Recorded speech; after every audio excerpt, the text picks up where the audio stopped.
جی میں اس کی ہسٹری جو ہے وہ انشاءاللہ تعالی آپ کو صحیح کلیریفائی کرتا ہوں۔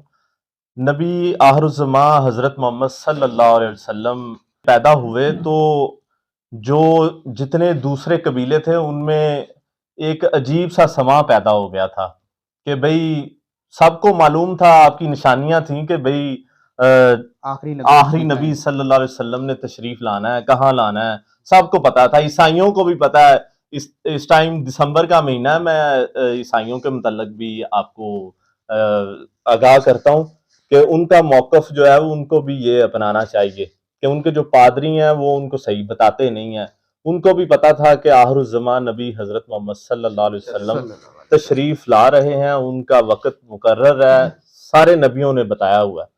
تو آپ صلی اللہ علیہ وسلم نے اپنی زندگی اتنے آسن طریقے سے گزاری، آپ دین کو تخت پر لے کے آئے، اور کوئی آپشن ہی نہیں ہے دین کے علاوہ کہ کوئی تخت پر بیٹھے، کیونکہ قاضی جو ہے وہ فیصلہ قرآن و حدیث کے مطابق کرتا ہے۔ اور آج تک پاکستان میں جو آئین ہے وہ تو چل رہا ہے انگریزوں کا، ہم تو 200 سال پہلے سے انگریزوں کا قانون چلا رہے ہیں۔ تو حالانکہ قائد اعظم محمد علی جناح جن کی کل یوم پیدائش تھی، میں اس حوالے سے بھی ان کو خراج تحسین پیش کرتا ہوں، جنہوں نے دو قومی نظریہ رکھ کے ہمیں پاکستان دیا، ہمیں پاکستان دیا۔ اور علامہ اقبال رحمت اللہ علیہ آپ کے یہ خواب کی تعبیر ہے۔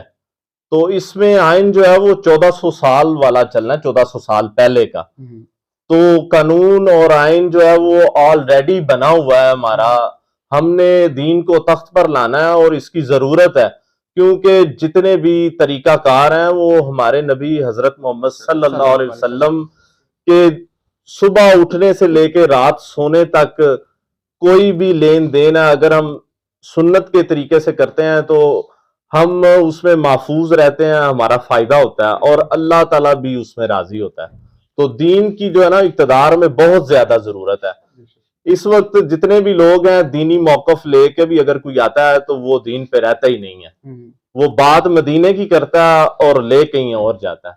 تو میرا جو ہے وہ سیدھا سیدھا سا جواب یہ ہے کہ ہم نے دین کو تخت پر لانا اور صراط مستقیم پر چلنا ہے، اور طرف جانا نہیں ہے۔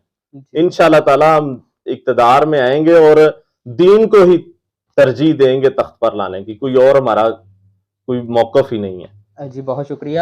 اچھا میرا سوال چودھری ارشاد گجر صاحب سے ہے کہ سر آپ انتظامی امور کو دیکھ رہے ہیں پاکستان تحریک لبیک کے، تو آپ کس طرح سے پارٹی کو لے کر چل رہے ہیں؟ اعوذ باللہ من الشیطان الرجیم، بسم اللہ الرحمن الرحیم۔ میں اپنی گفتگو آغاز جو کر رہا ہوں نا وہ حضرت علامہ اقبال رحمۃ اللہ علیہ کے شعر سے کر رہا ہوں۔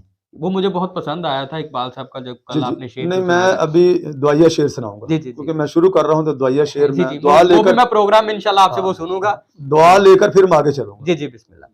تو حضرت علامہ اقبال رحمۃ اللہ فرماتے ہیں، یا الہی تو غنی از ہر دوال من فقیر، یعنی یا اللہ تو بہت بڑا غنی ہے اور میں تیرے سامنے ایک چھوٹا سا فقیر ہوں۔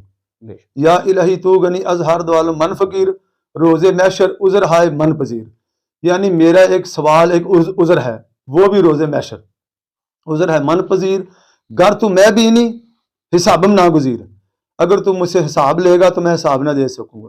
وہ کیسے؟ گر تو میں بھی نہیں حسابم ناگزیر، از نگاہ مصطفیٰ پہ نہا بغیر، رسول اللہ صلی اللہ علیہ وسلم کی نظر کے سامنے میں حساب نہیں دے سکتا۔ تو لہذا میری یہ گزارش ہے کہ اگر مجھ سے حساب لینا ہے اللہ تعالیٰ نے یا اللہ تعالیٰ کی ذات پاک نے، تو میری یہ گزارش ہے کہ نبی پاک صلی اللہ علیہ وسلم کی نگاہ کے سامنے میرا حساب نہ لیا جائے، کیونکہ مجھے یہ اس چیز کا خدشہ ہے کہ رسول اللہ علیہ وسلم دیکھ کر یہ نہ کہہ دیں کہ اقبال جیسا آدمی بھی میری امت میں موجود ہے۔ اللہ اکبر۔ یعنی وہ اپنے آپ میں تھوڑا سا آپ کو یہاں پہ ڈسٹریکٹ کروں گا کہ یہ جب میں نے واقعہ سنا نا 1947 سے پہلے، جب علامہ اقبال صاحب کا یہ شعر پبلش ہوا نا، تو اس وقت کو حرام مچ گیا۔ اتنا بڑا یہ شعر ہے اقبال صاحب کا کہ لوگ پریشان ہو گئے کہ اگر قیامت والے دن حضور نبی کریم صلی اللہ علیہ وسلم کے سامنے حساب ہوا تو ہم کیا جواب دے سکیں گے۔ یہ ان کی عاجزی تھی، اور عاجزی کے حوالے سے انہوں نے یہ شعر بولا ہے، حالانکہ سب دنیا جانتی ہے کہ وہ شاعر مشرق ہے۔ جی بے شک، ٹھیک ہے جی، اور بہت بڑا ان کا نام ہے۔ اللہ تعالی ذات پاک نے اتنی ودیت بخشی ہے انہیں کہ انہیں مطلب انگریزوں نے بھی سر کہا ہے، ان کو استاد مانتے تھے۔ لیکن جب علامہ اقبال جیسی ہستی یہ مطلب ان کو اس چیز کی فکر ہے کہ کل رسول اللہ صلی اللہ علیہ وسلم کے سامنے اگر میرا صاحب ہو تو میں صاحب شاید نہ دے سکوں. میں یہ کبھی کبھی سوچتا ہوں اتنے بڑے جو لیڈر ہیں ہمارے پاکستان میں, زرداری ہے, عمران ہے, نواز شریف ہے یا شہباز شریف ہے, تو یہ کدھر جائیں گے؟ یہ کون سا صاحب دیں گے؟ اتنا مال ہڑپ کر لیا ہے, اتنا مال ملک کے پاکستان کا کھا لیا ہے, اتنے غداری بے انتہا ان لوگوں نے غداری کی ہے پاکستان کے ساتھ, دین کے ساتھ غداری کی ہے. نموس رسالت پہ جناب میرے انہوں نے ڈاکہ ڈالا ہے. آپ کا یہ شعر ہے علامہ اقبال صاحب کا مجھے بہت پسند آیا, لیکن میں علاقے کی سطح پہ NA-125 کی گفتگو کروں گا. تو یہاں پہ آپ کس طرح ان کو جو ان کا مقابلہ کر سکیں گے ایک سیاسی جماعت کا جو 15 سال سے اقتدار میں ہے, تو PTI کا ووٹ بینک بھی بہت زیادہ ہے, تو تحریک لبیک پاکستان ان کا کس طرح مقابلہ کرے گی سر؟ پورے حلقے میں تقریباً لوگوں کو اس بات کا پتہ ہے کہ تحریک لبیک کا مشن کیا ہے, یعنی ہمارا طریقہ کار سوچ کیا ہے. ایک تو دین کو لے کر چلنا ہے, دوسرا عوام کی فلاح و بہبود کے لیے کام کرنا ہے. جی جی. تو ادھر مسئلہ یہ ہے کہ آپ دیکھ لیں یہ کتنا بڑا حلقہ ہے NA کا اور PP کا بھی. تو افضل کھوکھر صاحب جو ہیں یہ غالباً تیسری چوتھی مرتبہ کھڑے ہو چکے ہیں 15 سال سے جناب یہ MNA بن رہے ہیں. تو انہوں نے دیکھو نا حلقے میں کام کیا کیا ہے. کام ہوتا کب ہے؟ کام اس وقت ہوتا ہے جب کہ الیکشن شروع ہوتا ہے. تو پھر یہ آ جاتے ہیں گٹروں کا کام کروا لو جی, سڑکیں بنوا لو جی, ادھر کھمبے بھی آ جائیں گے, ٹرانسفارم میں بھی. 15 سال وہ کہاں رہے ہیں؟ لوگوں کو تو ملتے ہی نہیں ہیں. وہ لوگ ان کے جناب جاتے ہیں ادھر پیلس پہ تو بیٹھ کے آ جاتے ہیں. لوگ کام پر دے, کسی کا کام تو ہوتا نہیں. یعنی 15 سال چکر بازی میں رہتے ہیں یہ لوگ. تو جب آ جاتا ہے وقت الیکشن کا تو پھر یہ آ جاتے ہیں ادھر, پھر لوگوں کے کام بھی کرنے شروع ہو جاتے ہیں, کیونکہ وقتی طور انہوں نے نا ایک اپنا کام نکالنا ہے. مانوال اور بابا روڑی بھی سرکار کے درمیان بہت بڑی گراؤنڈ تھی, بڑی اچھی گراؤنڈ تھی. چونگ پنجگرئی اسٹیڈیم بنا ہوا, جی اسٹیڈیم قسم کا ہی تھا. یعنی کہ چونگ, پنجگرئی, مانوال, حیدری کلونی, برکت کلونی, یہ آپ دیکھیں اب بہت ساری کلونیاں ادھر بن چکی ہیں. ٹھیک ہے. تو شہباز صاحب بات یہ ہے کہ انہوں نے کیا کیا ہے, انہوں نے یہ کارنامہ انجام دیا ہے کہ بچوں کے کھیل کود کی جو جگہ تھی نا اس کو روک دیا ہے, اس پر عمارت کھڑی کر دی ہے, شاہ حسین ڈگری کالج بنا دیا ہے. حالانکہ یہ کالج دہی مرکز جہاں بنا ہوا ہے نا وہاں بننا چاہیے تھا, ادھر بنا دیتے. وہ اسپتال کو بیل پہ لے آتے. ہماری مائیں بہنیں جب ادھر جاتی ہیں تو بڑا مسئلہ پیدا ہوتا ہے, کیونکہ گیٹ کا مسئلہ ہے. بعد ان کے پروٹوکول آ رہے ہوتے ہیں تو گیٹ بند ہوتا ہے. بہت مرتبہ دیکھا ہے. اچھا پچھلے 15 100 مرتبہ دیکھا ہوگا, ادھر کھڑی رہتی ہیں. باہر بھی گیٹ کھلے گا, ہمیں اجازت ملے گی تو ہم اندر جائیں گے. اچھا سر, پچھلے 15 سالوں میں کوئی دیہی مرکز اور گراؤنڈ نہیں دیا گیا, دیہی مرکز بھی نہیں دیا گیا, گراؤنڈ بھی نہیں دے گی. اور آپ کے ایجنڈے میں یہ چیزیں شامل ہیں؟ جی انشاءاللہ تعالی, اللہ فضل و کرم سے. حالانکہ ادھر بہت سی زمینیں تھیں شاملات, وہ خرد برد کر دی ہیں لوگوں نے, انہوں نے کھا لی. وہ کیا توجہ دی ہے انہوں نے, MNA صاحب نے کیا کیا حلقے میں کام. جی خرم صاحب, میرے پروگرام کا دورانیہ جو وہ کم ہے, میری کوشش ہوتی ہے کہ 15 سے 20 منٹ کے اندر اندر نا آپ تمام پولیٹیکل پارٹی کا بیانیہ جو نا پبلک کے سامنے آ جائے. تو آخر میں آپ پبلک سے کیا گزارش کرنا چاہیں گے؟ میری اپنے حلقے کی عوام سے گزارش ہے کہ وہ بھرپور طریقے سے ہمارا ساتھ دیں, کیونکہ ہم نے جو دین کو تخت پر لانا ہے, ہمیں اقتدار کا لالچ نہیں ہے.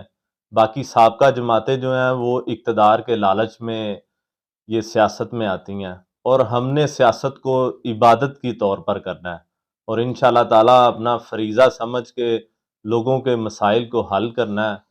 تو آپ نے اگر دیانتداری سے اور بغیر رشوت کے اپنے کام کروانے ہیں تو آپ تحریک لبیک پاکستان کا ساتھ دیں اور مجھے ووٹ کریں, تاکہ انشاءاللہ تعالیٰ آپ کو کوئی سفر کر کے MNA کے پاس نہ جانا پڑے.